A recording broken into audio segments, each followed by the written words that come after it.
Hey friends, if the audio service is not running on Windows, then please watch this video. I will guide you through the resolutions. Okay. First of all, check the status of the Windows audio service. Search for services in the Windows search bar and open services. Scroll down to the Windows audio service and then right click on the Windows audio service and then select restart. This is the first solution. The next one is to run the playing audio troubleshooter. How? Right click on the start button and select settings from the menu. Now go to the system tab on the list on the left hand side. In the right pane, scroll down and click on troubleshoot and select other troubleshooters. Click on run corresponding to the audio troubleshooter. The last solution will be to troubleshoot in the clean boot state just to isolate the probability of third party interference.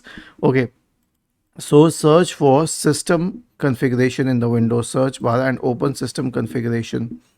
Go to services, check the box associated with hide all Microsoft services. If any of the services checked, click on disable all, apply, OK, and then restart your computer.